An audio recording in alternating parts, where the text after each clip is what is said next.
A man boards a train in Milan. Quiet, unremarkable, carrying a paperback and a slim briefcase. 2 rows behind him sits a woman scrolling through her phone.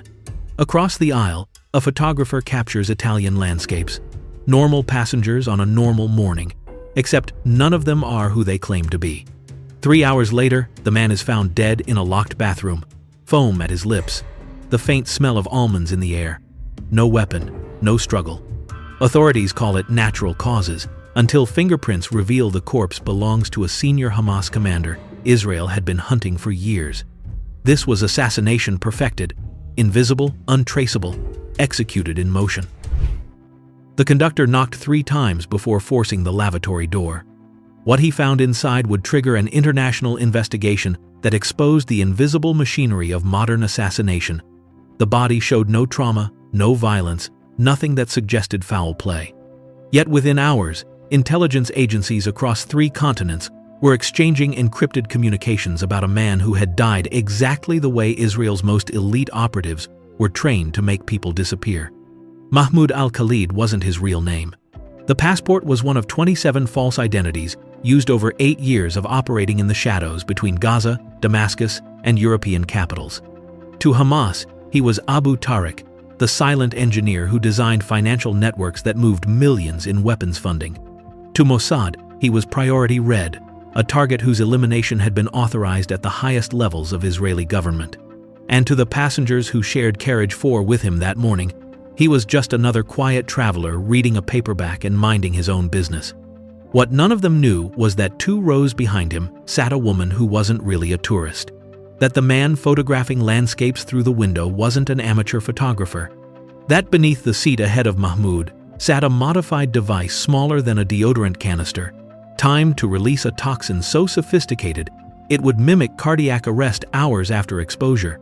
The machinery of assassination had been set in motion days earlier, and by the time the train left Milan's platform, Mahmoud's death was already a mathematical certainty. This is the story of how intelligence services transform murder into art, how bureaucracy becomes the architecture of elimination, and how a man can be killed in plain sight while leaving investigators with nothing but questions. It's about the invisible war being fought across European cities by operatives whose greatest weapon isn't violence, but the ability to make violence look like anything else. And it reveals something darker than any single death: the existence of a global system where certain people can be erased from existence with surgical precision, leaving behind only the illusion of natural order. Understanding how Mahmoud died requires understanding who he was and why his elimination was deemed necessary by a state thousands of miles away. Born in 1967 in Gaza City, he grew up in neighborhoods where the smell of sea salt mixed with gunpowder. His father taught school. His mother worked as a nurse at a UN clinic. From childhood, he watched tanks roll past his home and soldiers bark orders in languages he didn't yet understand. Every explosion etched itself into memory like a promise he would one day fulfill. Gaza in the 1970s and 80s was a laboratory of occupation. Checkpoints, curfews, arbitrary arrests, the daily humiliation of life under military control. Mahmoud's family struggled like everyone else, surviving on rationed food and avoiding the wrong kind of attention from Israeli patrols. He learned young that survival required observation. You watched more than you spoke. You remembered faces and names. You became invisible when necessary and only visible when useful. These instincts would later define his operational methodology. School records describe him as unnervingly calm and exceptionally disciplined. While other students reacted emotionally to the constant violence around them, Mahmoud processed it analytically. He excelled in mathematics and languages, teaching himself Hebrew by secretly listening to Israeli military radio frequencies and transcribing what he heard. By adolescence, he was already carrying messages for local resistance groups, folding coded notes beneath the lining of his shoes and walking them across neighborhoods while Israeli patrols watched without suspecting the quiet teenager. The first intifada erupted when Mahmoud was 20, transforming Gaza into a battlefield of stones against armor. He watched from rooftops as young men threw rocks at armored jeeps, symbolic gestures of resistance that usually ended in arrests or worse. But Mahmoud saw something others missed. Power wasn't about strength but precision. Violence without strategy was just noise. This realization shaped everything that followed, transforming him from another angry youth into something far more dangerous, a tactician who understood that patience and calculation could accomplish what rage never could. What distinguished Mahmoud from other militants wasn't ideology but methodology. He wasn't driven by blind hatred but by cold analysis. He viewed conflict as a science of timing and leverage, not emotion. Friends described him as meticulous, never; impulsive, never loud. His temper remained buried beneath layers of control. He kept a pocket notebook filled with coded phrases, diagrams, and numbers. He recorded every encounter, every contact, every potential security risk. His obsession with order bordered on ritual. He preferred even numbers for meetings, even numbered hotel rooms, even digits in phone codes. To him, structure meant safety. Disorder meant death. He rarely smiled, but when he did, it served specific purposes: to calm, to deceive, to command. He avoided alcohol and crowds, choosing solitude over the risks of social interaction. A confidant later recalled him saying something that captured his entire worldview. "A man who talks too much becomes a map others can read. A man who listens becomes a shadow." That shadow became his identity, the operational persona that allowed him to move through hostile territories for decades without being caught. Within Hamas circles, Mahmoud rose through patient accumulation of trust and demonstrated competence. He didn't seek leadership through charisma or speeches, but through results. When others planned operations that failed, his succeeded. When others exposed their networks through carelessness, his remained compartmentalized and secure. By the late 1990s, he had become indispensable. The man who could move money across borders, coordinate weapons shipments, and maintain communications between separated cells without leaving digital footprints that intelligence services could track.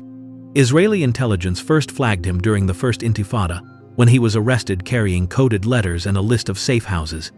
They held him for 7 months under administrative detention, interrogating him repeatedly.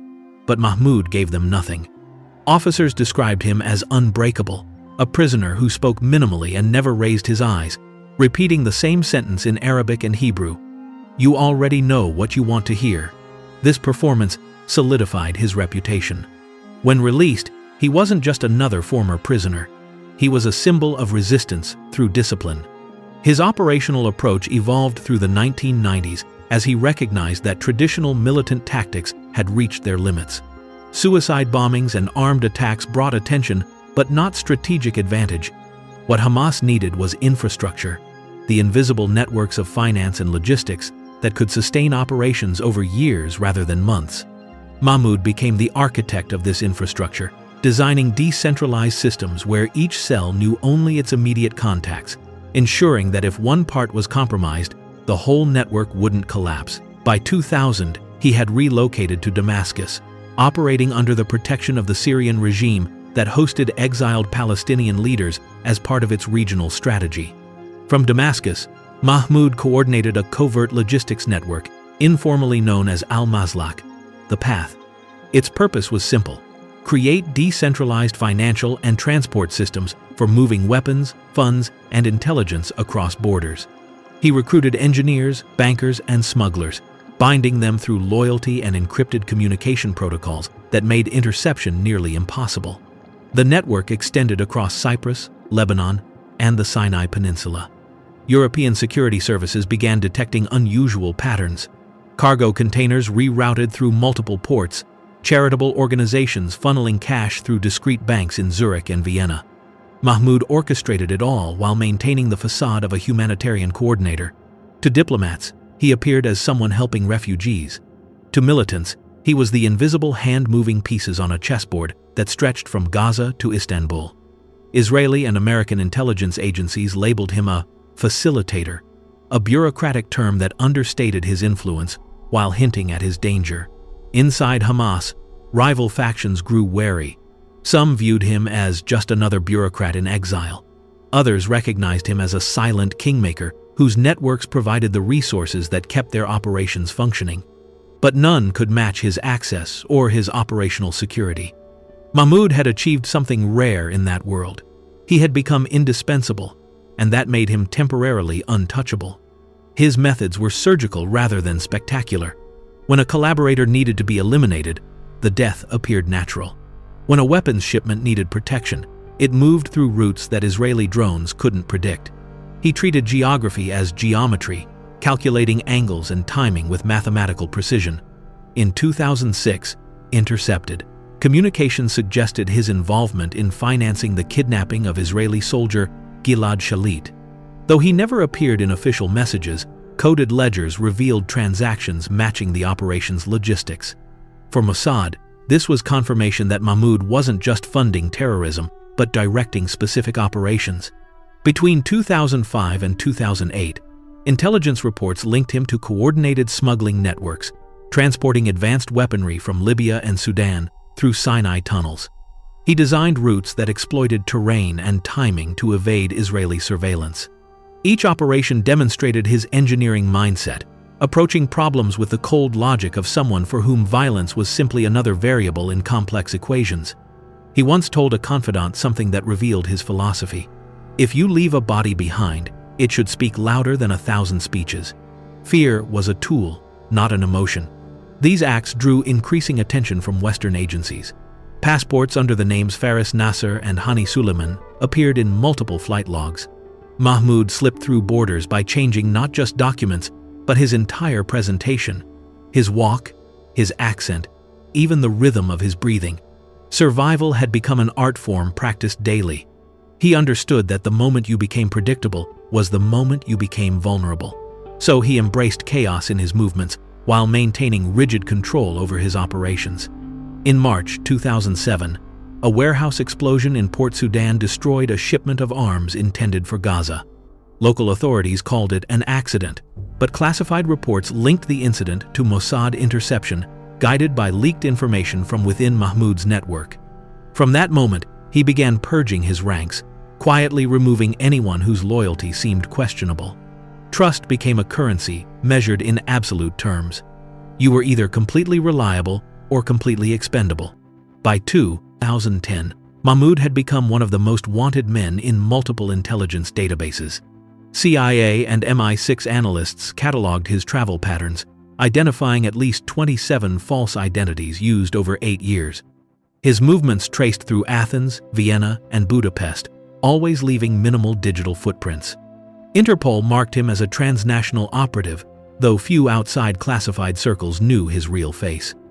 He had perfected the art of being simultaneously everywhere and nowhere, a ghost whose influence was undeniable, but whose location remained perpetually uncertain.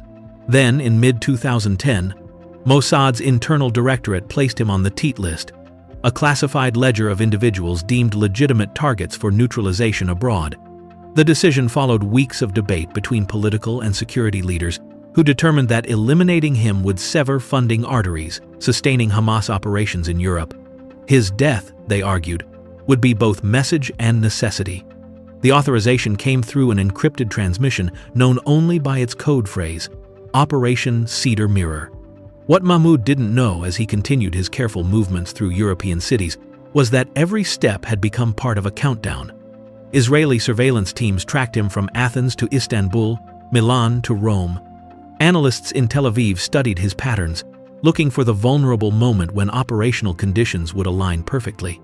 They needed a location where an assassination could be staged as natural death, where operatives could execute the mission and extract without leaving evidence, and where diplomatic fallout could be managed through plausible deniability. The opportunity materialized when intelligence detected Mahmoud planning travel from Milan to Rome via train. The intercity route offered nearly perfect conditions: contained environment, predictable schedule, multiple extraction points. A train presented unique advantages over aircraft or hotels. The closed system limited variables. The movement provided cover for toxin dispersal. And the destination's security infrastructure could be bypassed entirely since the operation would conclude before arrival. Mossad's Caesarea unit began operational planning immediately. Caesarea specialized in assassinations abroad, drawing members from Israel's most elite military units and subjecting them to years of additional training in surveillance, weapons, escape protocols, and the psychological conditioning required to kill with professional detachment. Their operations followed a template refined over decades: Minimal team size to reduce exposure, maximum compartmentalization to prevent compromise, and absolute commitment to leaving no traceable evidence. 3 operatives were selected for the Milan-Rome mission. Their cover identities were built from fragments of real lives, supported by meticulously forged passports that had cost months to prepare. They would enter Italy separately, establish themselves under tourist pretexts, and coordinate the operation through encrypted devices that appeared as ordinary electronics. The psychological profiles of chosen operatives emphasized specific traits: ability to maintain cover under stress, comfort with solitude, and capacity for moral compartmentalization that allowed execution of lethal missions without subsequent trauma. On October 9, 2010, the team arrived at Milan's Malpensa airport using the names Martin Weiss, Clara Roth, and Daniel Levy. Their entry times were staggered to avoid pattern recognition by security systems. Each carried lightweight luggage containing communications equipment embedded in power banks and chargers. They moved with the practiced ease of experienced travelers, nothing about their behavior suggesting the lethal purpose behind their presence. Their base of operations was an apartment rented under a deceased Italian businessman's name, one of many ghost properties, maintained by Israeli intelligence across European cities. Inside, they established a command post with encrypted satellite uplinks to Tel Aviv. The apartment's location near Milan's central station provided easy access to transportation hubs while maintaining sufficient distance from tourist areas where foreign operatives might attract attention. Mahmoud had been under surveillance since his arrival in Milan 3 days earlier. A sensor placed behind his hotel room doorframe monitored movement, temperature, and sound. When he purchased his train ticket to Rome, the operation entered its final phase. The team divided responsibilities with surgical precision. Weiss would shadow Mahmoud's financial activity and movements. Roth would establish herself on the same train, posing as a casual traveler. Levy would handle logistics, communications, and escape coordination. Cameras hidden in Roth's hotel room streamed encrypted footage to Tel Aviv, where analysts logged every detail of Mahmoud's routine. They noted his habits: morning tea, late breakfast, brief phone calls in Arabic, long silences staring from his balcony. He met no one directly, trusting only movement to provide security. But the operatives were already inside his pattern, anticipating his choices before he made them. They knew his seat number on the Rome train before he purchased the ticket. The toxin selected for the operation reflected decades of research into untraceable poisons. Dimethylmercury offered specific advantages: extremely high toxicity requiring only microscopic doses, delayed onset that could be calibrated to hours after exposure, and symptoms mimicking cardiac arrest. Forensic pathologists would interpret the death as natural unless specifically looking for mercury compounds. And even then, the chemical form used was designed to degrade rapidly, making definitive identification difficult. The delivery system was equally sophisticated. A modified aerosol device disguised as a common travel deodorant canister contained the toxin in a chemical membrane activated by vibration. The device's internal timer would trigger release during the train's motion, dispersing the poison through air circulation systems in measured doses. The container would be discarded at an intermediate stop, ensuring no physical evidence remained by the time investigators began their work. On the morning of October 15th, Weiss followed Mahmoud to Milan's central station, maintaining the careful distance that surveillance specialists master through years of practice. Roth boarded the same train 15 minutes later, taking a seat 2 rows behind the target. Levy rode ahead in the next carriage, positioned to coordinate communications and monitor for any unexpected complications. Their movements were choreographed through rehearsals conducted in safe houses across Europe, every gesture timed, every contingency planned. Intercity 582 departed Milan at precisely 9:10. Mahmoud took his assigned window seat in carriage 4, placing his briefcase on his lap and adjusting his glasses before opening a paperback copy of Machiavelli's The Prince. Observers would later note the irony of his reading choice.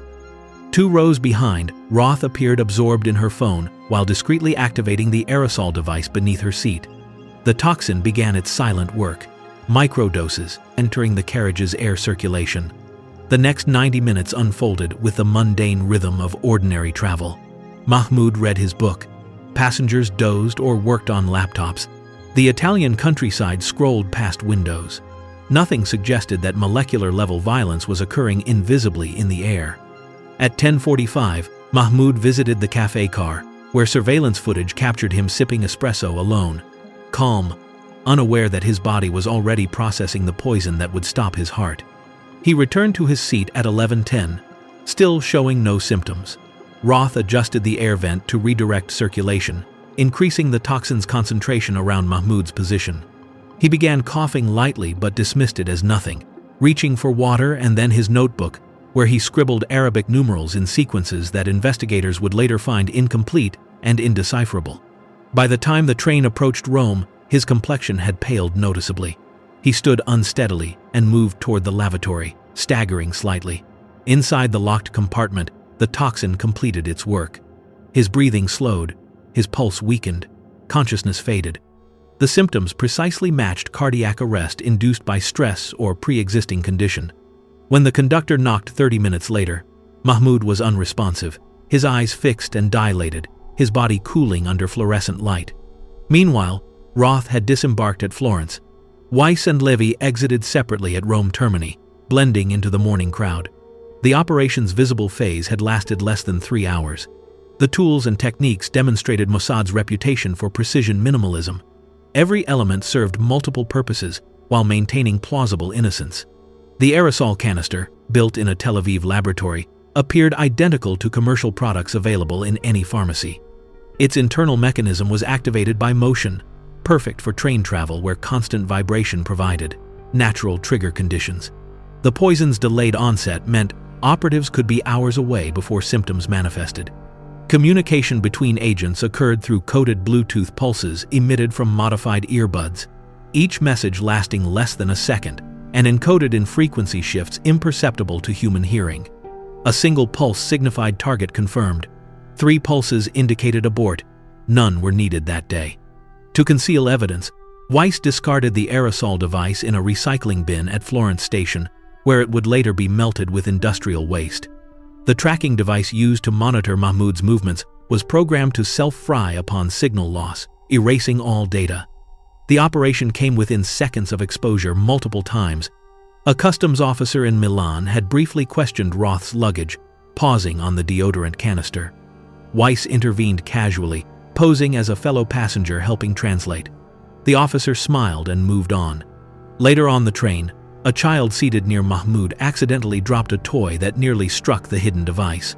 Roth retrieved it with practiced calm, masking the terror beneath her composed exterior.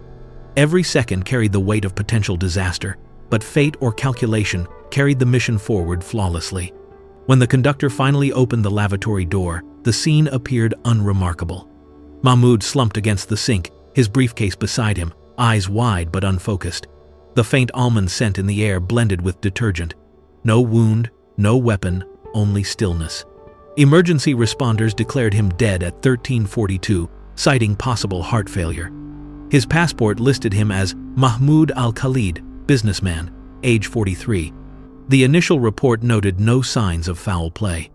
Italian police sealed the carriage for examination, unaware that the true cause of death had already dissipated through the ventilation system. Within 48 hours, all 3 operatives had left Europe using different routes and alternate identities. Operation Cedar Mirror was officially archived in Tel Aviv with the notation, "Accomplished without trace." Mahmoud's death was ruled natural causes. Yet those fluent in the language of covert warfare recognized its signature immediately. The autopsy at Rome's Sapienza University revealed no external trauma. The heart displayed abnormal fibrillation. The lungs showed mild discoloration, consistent with chemical inhalation. Toxicologists detected trace mercury compounds in the bloodstream, but couldn't determine their form or origin. The preliminary report concluded cardiac arrest, induced by stress or exposure to an unknown contaminant. A pathologist privately noted something disturbing: the peculiar symmetry of internal damage, cellular degradation, without visible poisoning. "Too clean," he told a colleague, almost as if someone wanted it to look natural. When Interpol ran Mahmoud's fingerprints, his real identity surfaced immediately. Within hours, encrypted communications began flowing between intelligence agencies in Tel Aviv, Brussels, and Washington. Italian security services reviewed surveillance footage from Milan and Rome stations, discovering anomalies. 3 individuals had appeared repeatedly in Mahmoud's proximity, their movements synchronized with his, their faces partially obscured, their passports later revealed as sophisticated forgeries using stolen identities from citizens across Europe. The scandal echoed the 2010 Dubai operation when Mossad operatives used similar forged documents during the assassination of Hamas commander Mahmoud al-Mabhouh. Diplomatic tension rose immediately. Italy demanded explanations from Israel, but official channels returned only silence. The Israeli Foreign Ministry issued a brief statement expressing no knowledge of the event. Behind closed doors, intelligence alliances strained under the weight of plausible deniability that everyone understood, but no one could prove. Media outlets seized the narrative of phantom death on a moving train executed by invisible hands. Speculation filled headlines. European security services privately admitted admiration for the operation's precision, even as they condemned it publicly. The case revealed something uncomfortable. Modern intelligence services could conduct sophisticated assassinations almost anywhere when properly motivated, and no amount of sovereignty could truly protect targets marked for elimination by states possessing the resources and will to reach across borders. Hamas declared Mahmoud a martyr, accusing Israel of violating international law. In Gaza, thousands attended a symbolic funeral, waving flags and chanting vows of vengeance. In Tel Aviv, officials neither confirmed nor denied involvement, maintaining the strategic ambiguity that characterized all sensitive operations. The Italian government faced domestic outrage over the sovereignty breach. Opposition leaders demanded investigation into foreign espionage on national soil. Behind the scenes, NATO intelligence channels reassessed Israeli activity within Europe, quietly tightening surveillance.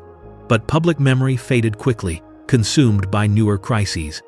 Mahmoud's death, like many before it, dissolved into the gray fog of geopolitical necessity. Only those operating in the shadows remembered its perfection. The operation had demonstrated something that intelligence professionals understood but rarely acknowledged publicly.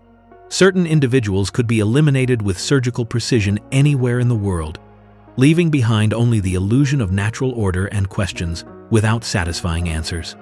The bureaucratic machinery that authorized Mahmoud's death operated far from the train where he died.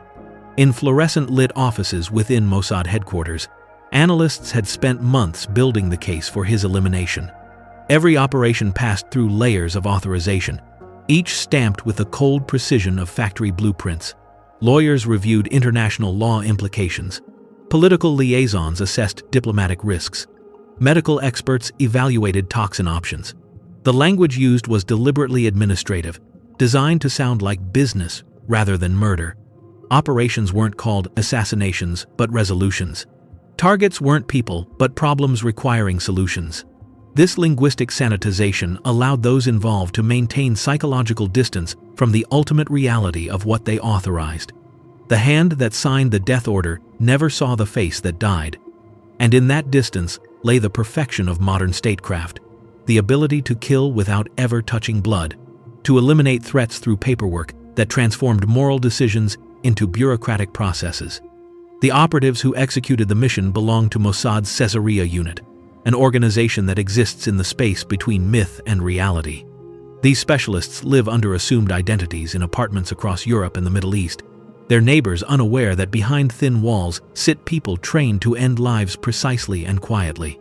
Their weapons are routine and patience. They blend into airports, cafes, and train stations through years of practice at becoming invisible. They speak many languages, hold many passports, but belong nowhere. Failure is a word unspoken in their world. Survival is measured by successful disappearance after each mission. They leave no medals, no graves, no flags. Their victories are marked only by silence and the absence of those they've been sent to eliminate. And when one of them retires, reassigns, or simply vanishes, no one asks questions. The invisible legions exist only as whispers in corridors where nations trade deniability for dominance.